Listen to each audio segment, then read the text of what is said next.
Assalamualaikum warahmatullahi wabarakatuh. Perkenalkan, nama saya Rafidah, NIM T 2018-4072. Saya dari kelompok 12 akan menjelaskan makalah mengenai pelaporan hasil penilaian. Di sini ada 4 pokok pembahasan yang akan saya bahas. Yang pertama, pelaporan hasil penilaian. Yang kedua, bentuk-bentuk pelaporan hasil penilaian. Yang ketiga, rekap nilai. Dan yang terakhir, rapor. Ini saja yang pertama, yaitu pengertian pelaporan hasil penilaian. Pelaporan hasil penilaian merupakan serangkaian kegiatan melaporkan hasil dari proses belajar siswa yang didapatkan dari hasil ujian yang telah dikerjakan. Jadi pelaporan itu bisa dilakukan setelah proses ujian selesai dilaksanakan. Mencakup 3 ranah. Yang pertama, ranah kognitif, yang kedua ranah psikomotor, dan yang terakhir ranah afektif. Ranah kognitif dan psikomotor itu diperoleh dari sistem penilaian untuk setiap mata pelajaran, sedangkan informasi dari ranah afektif diperoleh melalui kuesioner, inventory, dan juga dari pengamatan yang sistematik. Yang kedua yaitu bentuk-bentuk pelaporan hasil penilaian. Dalam kurikulum 2013 terdapat beberapa jenis pelaksanaan dan pelaporan hasil belajar peserta didik. Di antaranya yaitu yang pertama, pelaksanaan dan pelaporan penilaian oleh pendidik. Jadi di sini pelaporannya dilakukan oleh pendidik sendiri yang dilakukan secara berkesinambungan atau terus-menerus yang bertujuan untuk memantau proses dan kemajuan belajar peserta didik serta untuk meningkatkan efektivitas pembelajaran. Jadi di sini pelaporannya memiliki 2 bentuk.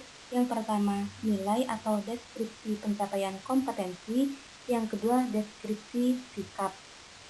Yang kedua, pelaksanaan dan pelaporan hasil penilaian oleh satuan pendidikan.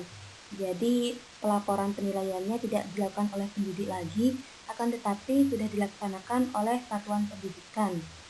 Jadi di sini dilakukan untuk menilai pencapaian kompetensi lulusan peserta didik yang meliputi beberapa kegiatan.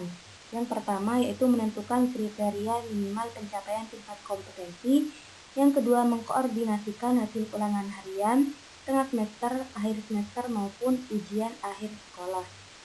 Yang ketiga, menyelenggarakan ujian sekolah atau madrasah. Yang keempat, menentukan kriteria kenaikan kelas. Yang kelima, melaporkan hasil pencapaian kompetensi dalam bentuk rapor. Yang keenam, melaporkan pencapaian hasil belajar tingkat satuan pendidikan kepada Dinas Pendidikan Kabupaten Kota. Yang ketujuh, menentukan kelulusan peserta didik dari satuan pendidikan melalui rapat Dewan Pendidik. Yang kedelapan, menerbitkan SKHUN. Dan yang terakhir, menerbitkan ijazah bagi setiap peserta didik yang lulus. Sedangkan yang terakhir yaitu pelaksanaan dan pelaporan penilaian oleh pemerintah. Jadi di sini dilakukan oleh pemerintah yang dilakukan melalui ujian nasional dan ujian mutu tingkat kompetensi. Selanjutnya yaitu rekap nilai.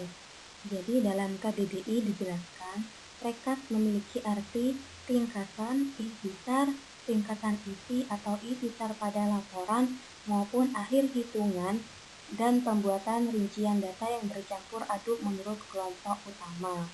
Jadi rekap nilai itu dilakukan dengan tujuan untuk mengumpulkan semua nilai. Jadi semua nilai itu dikumpulkan. Proses ini akan mengumpulkan nilai-nilai yang kemudian akan disetorkan kepada guru-guru mata pelajaran untuk selanjutnya disetorkan kepada wali kelas. Jadi rekap nilai ini kemudian akan diproses sehingga menjadi bentuk rapot. Selanjutnya yaitu rapot. Jadi rapot merupakan dokumen yang menjadi penghubung komunikasi baik antara sekolah dengan orang tua, sekolah dengan peserta didik, maupun dengan pihak-pihak lain yang ingin mengetahui tentang hasil belajar anak pada kurun waktu tertentu. Jadi rapot ini merupakan dokumen yang dalamnya berisi nilai-nilai hasil pembelajaran yang telah dicapai oleh peserta didik. Buku raport adalah suatu cara untuk mengukur kinerja siswa. Sistem skala dalam raport itu biasanya menggunakan huruf A, B, C, D, E, atau F. Dengan A adalah kriteria kinerja tertinggi dan F berarti gagal. Rinciannya yaitu A mengandung nilai 90-100, B 80-89, C 70-79, D 60-69, E 50-59, dan F 0-49. Sedangkan fungsi dari raport di sini ada 4. Yang pertama bagi siswa, yang kedua bagi orang tua, yang ketiga bagi guru mata pelajaran, yang keempat bagi wali kelas dari siswa tersebut. Cukup sekian dari saya, kurang lebihnya mohon maaf. Wassalamualaikum warahmatullahi wabarakatuh.